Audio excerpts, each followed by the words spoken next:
Kita nak teruskan satu lagi kemahiran, peristiwa bersandar dan tidak bersandar. Saya tak pasti awak dekat subjek saya ada belajar ke tak. So kita nak bezakan sekarang ni. Tadi kita dah belajar menulis ruang sampel. Okay, kita dah belajar menulis ruang sampel. So kali ni kita nak belajar pula nak bezakan yang mana satu bersandar, mana satu tidak bersandar. Okey, kita tengok contoh. Okey, kenal pasti sama ada peristiwa bergabung di bawah ialah peristiwa bersandar atau tidak. Okey, A. Mendapat angka sebanyak 2 kali apabila sekeping shilling adil dilambung 2 kali. Mendapat sebanyak 2 kali mendapat angka. Angka tu kemungkinan 2 kali. Okey, duit shilling tu satu je tapi dia lempar 2 kali. Lempar pertama, nombor. Lempar lagi sekali, nombor. So adakah dia bersandar ataupun tidak? Okay, so bawah ni dia punya jawapan tau. Peristiwa tidak bersandar kerana kebarangkalian mendapat angka dalam lambungan shilling pertama tidak mempengaruhi kebarangkalian mendapat angka dalam shilling kedua. Senang cerita untuk eksperimen yang pertama ni dia tak berkait dengan yang lain. Maksudnya dia baling tu nak tentukan dapat nombor ataupun bunga je. So dia tak berkait. Kalau berkait tu maksudnya dia bersandar. Kalau dia macam sendiri-sendiri je, itu tidak bersandar. Asal ni. Kenal pasti sama ada peristiwa di bawah. Okey, mendapat angka dalam lambungan shilling adil dan nombor 4 dalam lambungan dadu adil. So ada dua benda, shilling dan dadu. Tadi shilling saja, satu je. Okey, so dia masih tidak bersandar sebab dia sendiri-sendiri. Tak apa, nanti kita tengok, InsyaAllah awak akan faham apa beza dia. Semula Azan Okay, saya jalankan slide. Habis azan nanti saya terangkan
Okey, terus kita sambung.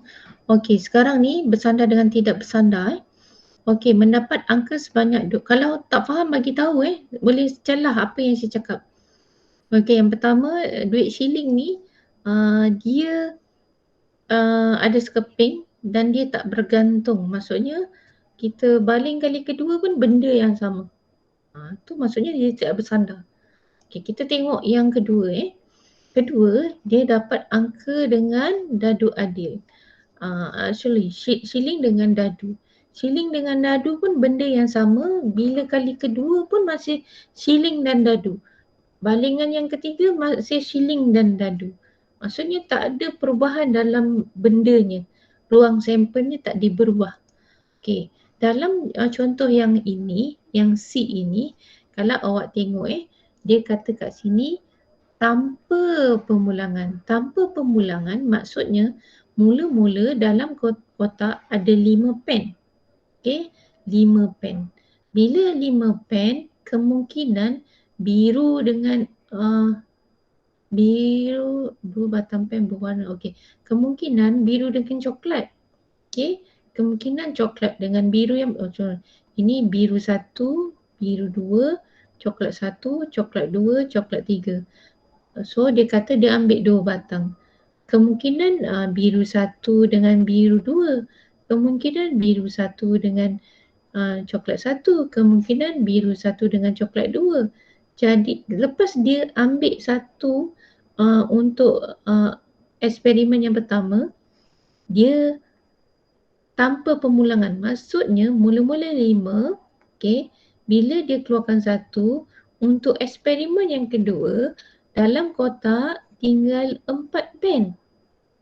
Okay, kemudian dia ambil satu untuk eksperimen yang ketiga, pen tinggal 3. Okay, kemudian untuk eksperimen yang keempat, pen tinggal 2. Sebab semua dah keluarkan satu. Sebab tanpa pemulangan, so itu dia bersandar. Kalau dengan pemulangan, maksudnya dia akan jumlah 5 balik lah. 5 semula. Ambil, masuk. Ambil, masuk. Ambil, masuk. Tapi kalau kita ambil, keluarkan dan kita tak pulang semula, so dalam tu tinggal 4. Kita buat lagi dalam tu tinggal 3. Itu dipanggil bersandar. Bersandarnya dia bergantung kepada apa yang kita keluarkan dalam set tersebut. Okay. So jawapannya peristiwa bersandar. Okay. Biasanya dia tanya bersandar dengan tidak lah. So ini mau kepada bahagian A, kertas 2 ataupun objektif. Dia boleh tanya di situlah. Okay. So peristiwa bersandar kerana kebarangkalian mendapat pen merah yang pertama akan mempengaruhi kebarangkalian mendapat pen merah yang kedua. Okay. Mungkin dapat pen merah yang kedua bila cari lagi sekali. Okey, kita tengok contoh D. Mendapat 2 keping kad yang berhuruf sama. Berhuruf sama. Apabila 2 keping kad dipilih secara rawak daripada kad berlabel huruf BAIK. Satu demi satu dengan pemulangan. Nampak tak kat sini? Dengan pemulangan. Dalam kotak ini, dalam kotak ada 4 kad. 1, 2, 3, 4. Lepas dia keluarkan satu, ni dah tak ada. Lepas tu dia nak buat eksperimen yang kedua, kertas yang dia keluarkan ni dia masuk balik. Jadi ruang sampel maksudnya benda yang ada ni patah balik kekal lah 4. Yang ini tidak, dia tak bersandar. Tetapi jika ruang sampel ni kurang, dia ambil, dikeluarkan, lama-lama tinggal satu, lama-lama habis, itu dia bersandar. Okey, kita tengok praktiskan diri 9.2a. Tengok jawapan belakang, dia tulis bersandar dengan tidak bersandar je.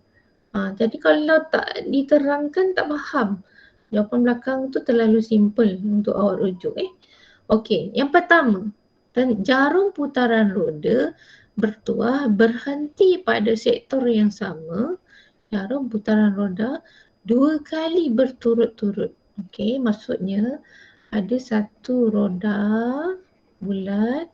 Okey, ada jarum putaran roda bertuah terhenti. Okey, jarum dia macam mojutaria lah. Ni dilepas nanti dia pusing, so dia berhenti. Dia berhenti tu dia kata jarum putaran roda berhenti pada sektor yang sama 2 kali berturut-turut. 2 kali berturut-turut. So dia lepas, so dia berhenti. Dia lepas, dia berhenti.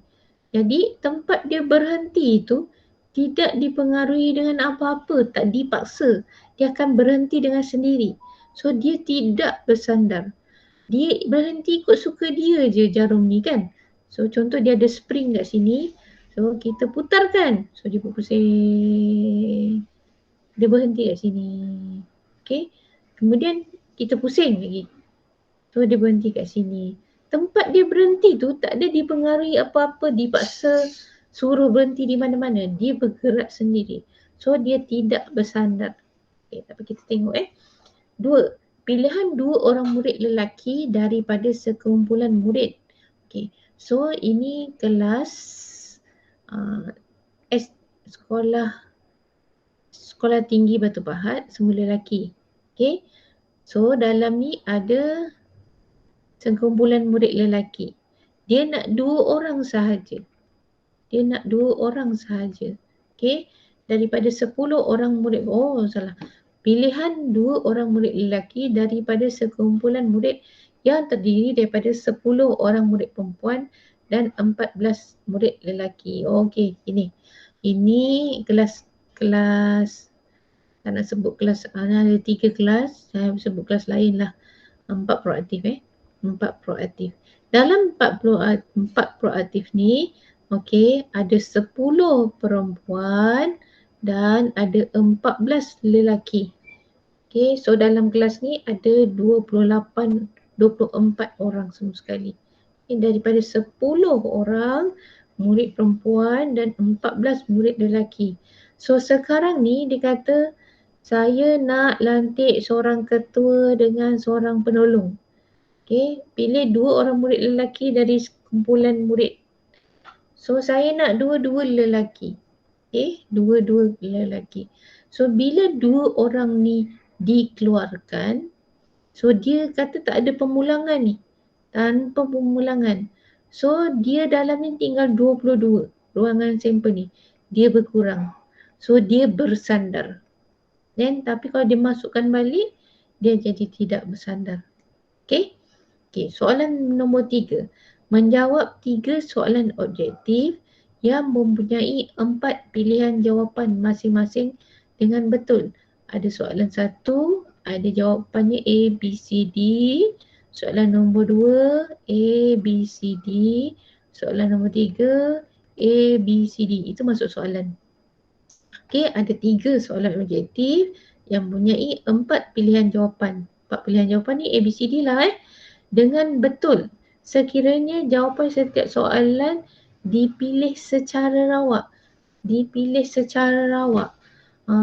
Dia tak bergantung. Macam mana cakap dia bila ada kata dengan pemulangan, tanpa pemulangan, dia maksudnya dia ada sambungan ayat daripada dipilih secara rawak tu. Macam ni dia asing-asing. Bila dia asing-asing dia tak bersandar. Bila dia kata dengan pemulangan, dengan ini ada tambahan ayat kat belakang tu, itu dia akan jadi bersandar. Okay, so yang macam ni 3 soalan objektif mempunyai 4 pilihan jawapan diambil di secara rawak. So ini dia nombor 3 tidak bersandar. Okay, kita tengok nombor 4. Kotak P mengandungi 2 keping kad merah. Ini kotak P ada 2 keping kad merah. Merah. Okay. Kemudian dia kata 2 keping dan 3 keping kad berwarna hitam dalam kotak Q. Kotak Q ada hitam, 3 keping kad berwarna hitam, ada 3 hitam. Okay. Manakala kotak Q, P ada 2 merah dan 3 hitam. Kita buat besar lah. Okay. Ini kotak P. Dalam dia ada 2 merah dan 3 hitam. Okay. kotak Q. Okay. Kotak Q. Okay. Dia kata mengandungi 5 keping warna merah. Merah ada 5. Okay. Kemudian 6 keping hijau. So ini hitam, hijau. Hijau saya guna huruf J lah So dia ada 6. Okay, 6 hijau. Sekeping kad dipilih secara rawak daripada kotak P. Dan kemudian dimasukkan ke dalam kotak Q. Nampak tak kat sini? Dia masuk, dia ambil dan dia masukkan kat sini. Jadi bilangannya sini berubah, sini berubah. Ruang sampel tu dia berubah. Bila berubah ni, dia bersandar. Senang cerita kalau ayat tu macam panjang, susah sangat eksperimennya. Tengok, dia ada ambil pula. Bila ambil memang tak pulang lah kan. Ini bersandar. Okey. Sebenarnya bila baca tu, nampak sekarang cerita dia. Dia bersandar. Dia ambil, masuk dalam ni. Dia ambil, masuk dalam ni. Lama-lama sini nanti habis. Okey. So ini bersandar. Okey, bersandar. Berlaku perubahan dalam ruang sampel. Apa ruang sampel? Benda yang dalam grup tu. Okey. 5. Vincent dan Bajat menduduki ujian sejarah di sekolah. Vincent dan Bajat lulus dalam ujian sejarah. Macam tak ada kaitan apa-apa yang kita nak buat kan. Dia ambil periksa sejarah. Vincent dengan Bajat. Dia ambil periksa sejarah dua-dua. Dan dua-duanya lulus. Tak ada pun ada penerangan lain. So dia tak bersandar. Okay. Jadi ada lepas ni ada kelas tak? Tak ada. Tak ada. So dapat tangkap tak bersandar dengan tidak bersandar? Tadi yang first kita belajar apa?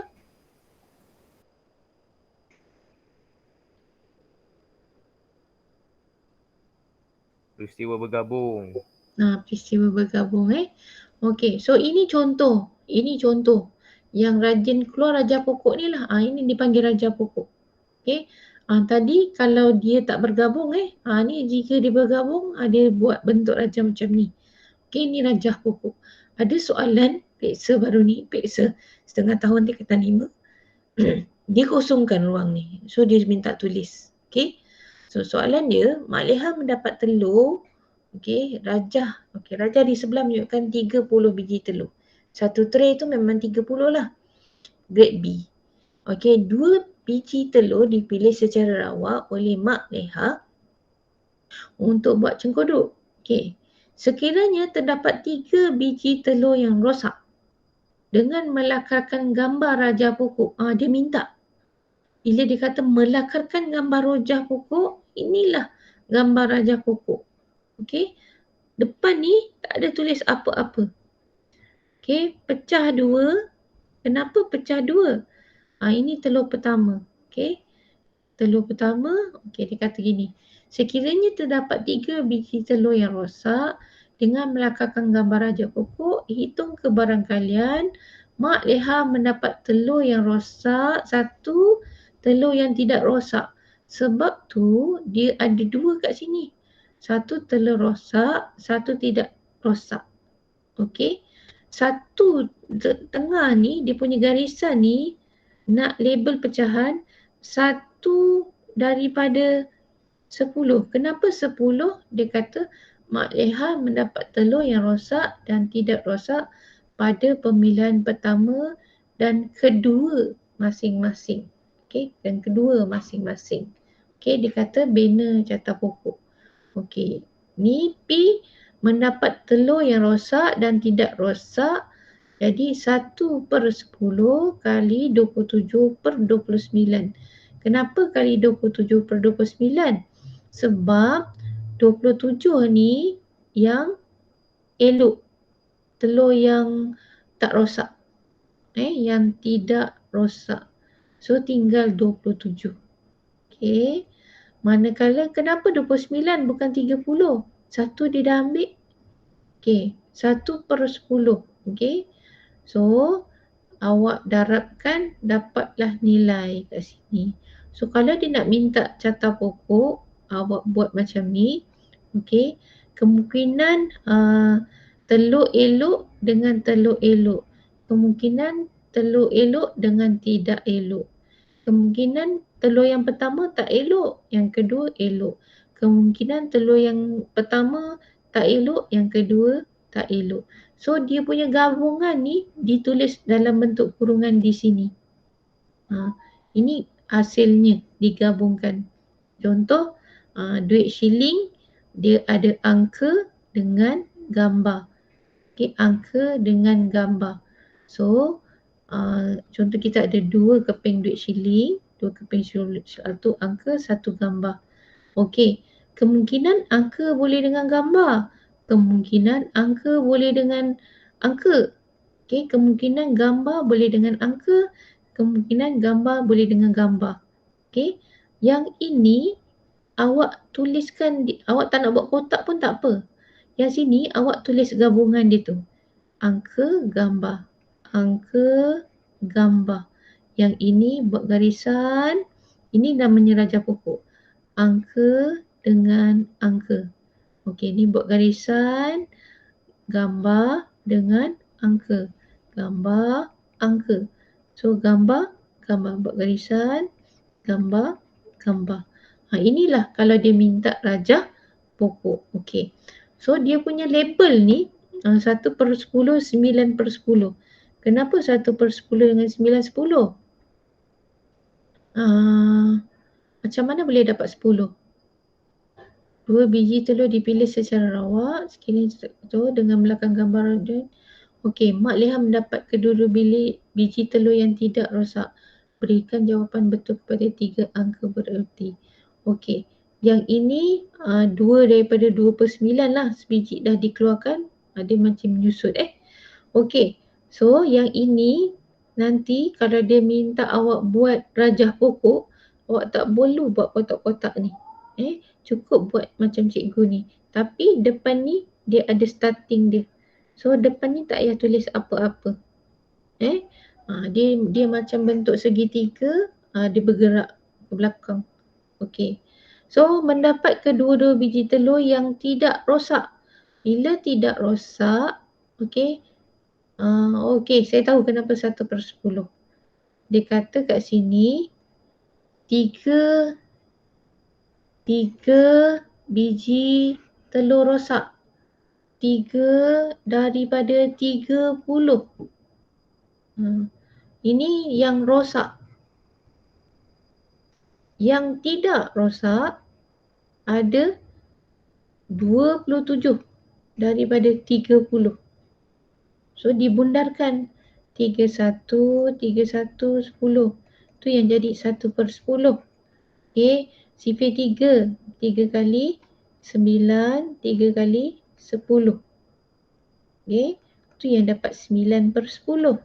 Sebenarnya 27 biji yang elok, 3 rosak. Itu yang datang kat sini 9. Sebab dia nak 2 tidak rosak. So dia startingnya dengan yang inilah. Lepas tu darabkan dengan 26/29. Kenapa 26/29? So yang elok kan 30 tolak 3 dapat 27 kan?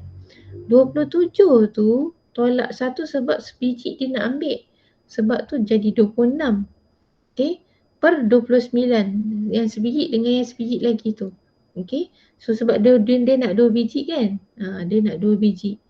So darabkan dapatlah ini ikut arahan. Dia nak 3 angka bererti.